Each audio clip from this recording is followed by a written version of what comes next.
Assalamualaikum warahmatullahi wabarakatuh. Berjumpa kembali di channel YouTube kami Kiai Langkeren.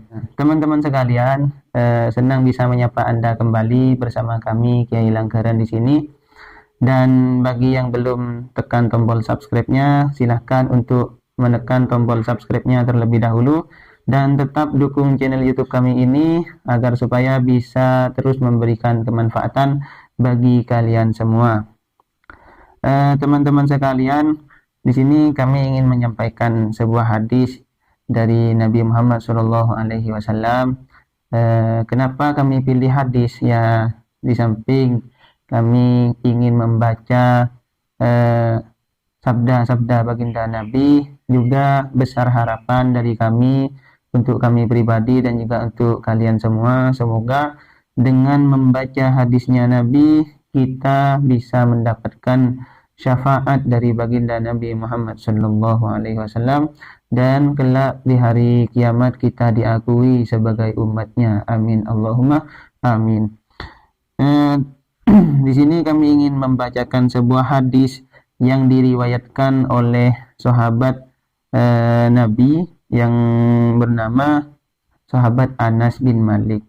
Sayyidina Anas ini pernah meriwayatkan sebuah hadis dari Nabi Muhammad SAW yang menceritakan tentang hari kiamat. Artinya di situ Nabi bukan memberikan secara pasti kapan hari kiamat itu terjadi. Tidak. Nabi tidak pernah memberikan keterangan secara pasti kiamat itu hari apa terjadi, tanggal berapa, tahun berapa, enggak pernah. Tapi yang banyak Nabi itu memberikan indikasi-indikasi atau tanda-tanda hari kiamat itu akan terjadi. Jika sebuah tanda-tanda yang telah diberikan oleh Nabi itu sudah banyak kita temukan, oh berarti di zaman itu sudah mendekati terhadap hari akhir. Terus bagaimana tanda-tanda hari kiamat yang diceritakan oleh baginda Nabi Muhammad SAW melalui hadisnya yang diriwayatkan oleh Sayyidina Anas radhiyallahu anhu. Di dalam meriwayatkan hadisnya, Sayyidina Anas ini berkata, la uhadditsannakum haditsan la yuhadditsukum ahadun ba'di. Saya akan bercerita kepada kalian semua sebuah hadis atau sebuah cerita yang mana cerita ini tidak akan pernah diceritakan oleh siapapun setelah saya. Dari indikasi perkataan Sayyidina Anas ini, berarti hadis ini cuma Sayyidina Anas saja yang meriwayatkan. Bagaimana isi hadisnya?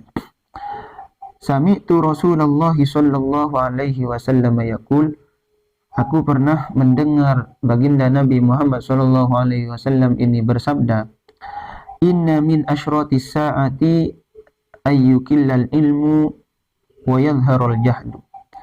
Sesungguhnya di antara tanda-tanda hari kiamat adalah ayyukillal ilmu. Ilmu ini bertambah sedikit. Karena ilmu bertambah sedikit, otomatis wa yadhharul jahlu, dan kebodohan merajalela. Kalau kita kaitkan pada keadaan kondisi seperti sekarang, bagaimana antusias para generasi muda di dalam thalabul ilmi, bagaimana semangat mereka untuk mencari ilmu. Tentunya saya husnudzon, yang dimaksud ayyukillal ilma, yang dimaksud ilmu semakin sedikit di sini ini adalah ilmu akhirah, atau ilmu yang membawa kita untuk bahagia di kehidupan akhir. Artinya ilmu keagamaan, bukan seputar ilmu-ilmu umum. Artinya bagaimana kehidupan sekarang, antusias generasi muda di zaman sekarang untuk mempelajari ilmu-ilmu agama. Bisa dibayangkan bagaimana keadaan madrasah diniyah di zaman sekarang, yang mana keadaannya itu sudah la yahya wa la yamut. Dibilang hidup ya kondisinya seperti itu, sangat mengenaskan. Dibilang sudah mati, masih ada muridnya. Bagaimana kelanjutan pendidikan di pondok pesantren? Sudah banyak pondok-pondok pesantren yang gulung tikar gara-gara kehilangan kepercayaan dari masyarakat. Yang banyak sekarang itu pondok pesantren berkembang pesat gara-gara di dalam pondok tersebut menerapkan juga pendidikan formal. Bahkan tak jarang pendidikan formalnya mengalahkan pendidikan diniyahnya. Hal seperti itulah yang banyak terjadi di dunia pendidikan. Artinya jarang ada pondok salaf yang memang konsisten di dalam mempelajari ilmu-ilmu agama, yang memang fokus di dalam mempelajari ilmu-ilmu agama yang berkembang pesat, bahkan bisa besar. Jarang hal itu terjadi. Bahkan yang ada cuma segelintir saja. Mungkin kalau di Jawa Timur masih banyak pondok-pondok pesantren salaf yang besar, seperti halnya Sidogiri, Lirboyo, Ploso, Langitan, dan yang lainnya. Akan tetapi di luar itu masih banyak pondok pesantren yang menerapkan kesalafannya, akan tetapi karena tidak mampu bersaing dengan perputaran zaman, harus gulung tikar atau harus tutup.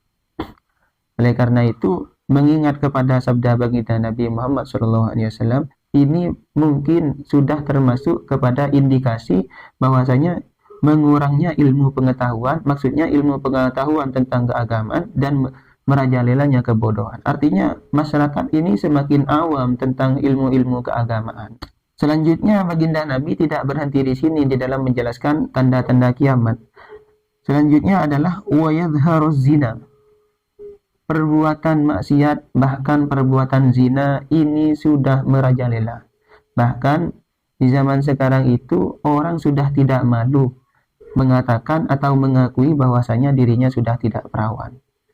Dia dengan bangganya mengekspos cerita hubungan pertamanya, maksudnya hubungan terlarangnya dengan pacarnya, diekspos di sebuah podcast di channel YouTube atau diekspos di sebuah acara di televisi. Dengan bangganya dia sudah mengatakan, saya sudah tidak perawan sejak usia SMP, saya sudah tidak perawan sejak usia kuliah, saya sudah tidak perawan sejak usia ini, sejak usia itu. Dengan bangganya dia mengatakan hal itu. Apa? Kan hal itu merupakan perbuatan dosa yang mana dosa tersebut diceritakan ke pihak umum. Apakah tidak merasa malu? Dia sudah tidak merasa zina itu merupakan aib yang harus ditutupi. Tidak. Bahkan dia merasa bangga dengan dia berzina. Tambah tren, tambah gaul. Mungkin perasaannya seperti itu. Terus yang terakhir di dalam indikasi tentang tanda-tanda hari kiamat, Nabi menambahkan wa taksurun nisa'u wa yukillar rijalu. Angka perempuan, jumlah perempuan dibandingkan dengan jumlah laki-laki ini berbanding terbalik. Artinya lebih banyak kaum perempuan daripada laki-lakinya. Bahkan digambarkan di hadis ini oleh baginda Nabi Muhammad SAW, hatta yakuna lil khamsina imra'atan al-qayyimul wahid. Diberi gambaran oleh baginda Nabi, maksudnya lebih banyak perempuan daripada laki-laki di zaman itu, sampai perempuan dengan laki-laki ini berbanding 50 banding 1. Artinya 50 perempuan berbanding 1 laki-laki. Oleh karena itu memang termasuk tanda-tanda hari kiamat, tanda-tanda hari akhir, populasi perempuan ini semakin banyak. Kita bisa lihat sekarang bagaimana angka kelahiran di tahun ini atau di tahun sebelumnya. Ketika kita mendata, coba dilihat, dicek perbandingan angka kelahiran bayi laki-laki dengan bayi perempuan. Lebih banyak mana angka kelahiran bayi laki-laki dengan bayi perempuan? Dan mungkin dengan adanya seperti ini, tidak salah di dalam Islam itu melegalkan yang namanya poligami. Artinya satu laki-laki boleh menikah hingga 4 perempuan. Kalau tidak seperti itu, coba dibayangkan satu laki-laki berbanding 50. Sedangkan di dalam Islam lelaki hanya boleh menikah dengan 4 perempuan. Lantas yang 46 perempuan ini mau bagaimana? Apakah dia memang tidak ditakdirkan untuk mempunyai suami? Oleh karena itu hadis ini sudah cukup bagi kita menggambarkan bagaimana tanda-tanda hari kiamat. Mungkin cukup sampai di sini dari kami Kiai Langgaran. Tetap dukung channel kami dan tonton terus konten-konten terbaru dari Kiai Langgaran. Dan bagi yang belum tekan tombol subscribe-nya, silahkan tekan tombol subscribe-nya terlebih dahulu. Bagi teman-teman yang sudah subscribe, silahkan untuk membagikan postingan-postingan dari kami, karena insya Allah postingan atau video konten dari kami ini memberikan manfaat kepada kalian semua. Wassalamualaikum warahmatullahi wabarakatuh.